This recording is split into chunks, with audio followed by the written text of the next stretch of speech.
Bismillah, alhamdulillah, wa salatu wa salam ala Rasulillah. So, this is probably the class number 56 in Sahih Muslim. Where did we stop? I hope we didn't lose the page. We were, I think we lost that. It's further.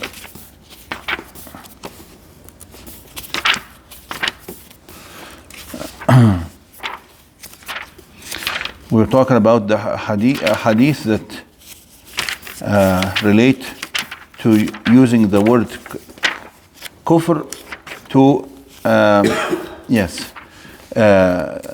labeling somebody who doesn't pray as a kafir, but that does not mean that he is a full-fledged true kafir who has left Islam. Correct?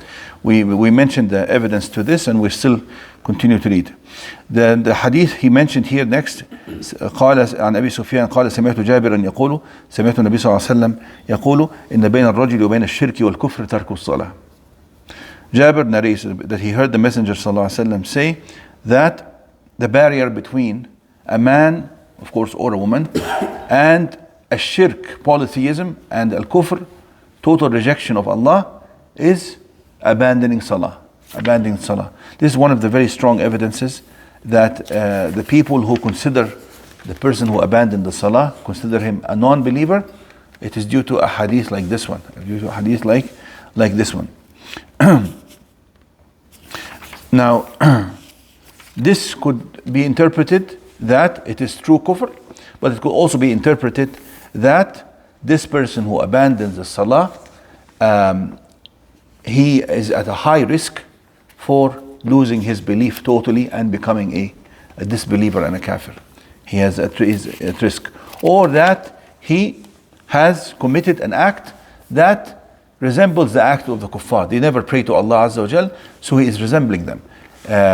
What is the difference? What is the obvious difference between a believer and non-believer practically in life? The believer, whenever he hears the adhan, goes and prays. The kafir doesn't pray. Now,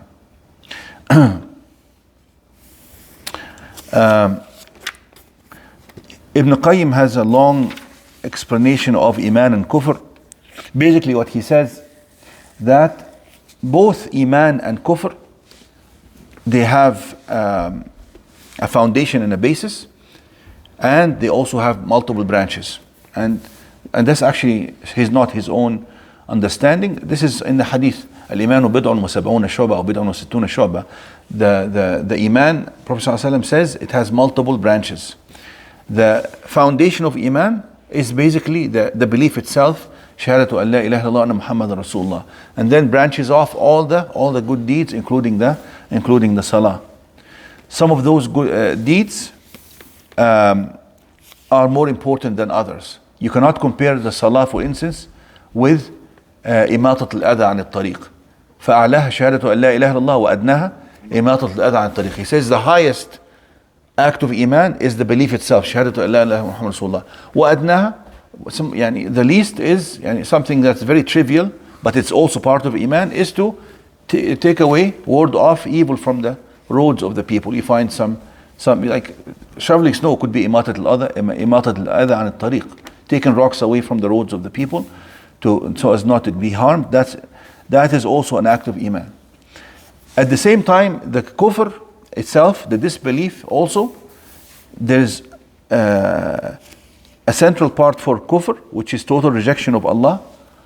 And also there are acts that can lead to kufr, or there are sins that vary in their gravity.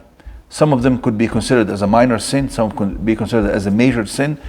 If they are minor, they're usually not labeled as kufr. But if they're major sins, they could be labeled as kufr. You look at the hadith, سِبَابُ الْمُسْلِمِ فُسُوقٌ وَقِتَالُهُ كُفْرٌ.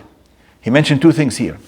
To slander and to say evil things about a Muslim, or to curse a Muslim, sibab, that's fusuq. He called it fusuq, means to be rebellious against Allah, to be basically a sin.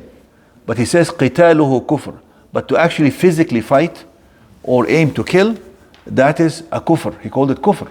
despite the fact that we know it is not the full-fledged kufr that takes the person out of Islam. We talked about this before, correct? So the sins also vary. If they're minor, they're usually not called kufr. If they're major, they would be called kufr. If they're intermediate, they could be called fusuq. You will find the word ظلمة ومن لم يحكم بما أنزل الله فأولئك هم الظالمون ومن لم يحكم بما أنزل الله فأولئك هم الفاسقون ومن لم يحكم بما أنزل الله فأولئك هم الكافرون. So which one is it? Depends on the gravity of what they're doing. Some people can reach the level of kufr if it is total rejection of the hukum of Allah, total rejection of the sharia of Allah. They don't regard it as a good solution for the people. They can legislate better than Allah. That is definitely kufr. But somebody, because of some certain interests, chooses not to give the verdict of Allah, but chooses to give a different verdict because he has certain conflict of interest. That could not be considered as kufr. Could be considered, for instance, as zulm, his injustice, or fusuq if it is repetitive. If he did it once, you can be considered as zulm, his zalama. He has committed injustice. But if he's doing that repeatedly, that will be fusuq. Because fusuq indicates habitual sinning, because in Arabic they say fasaqat al-rutaba.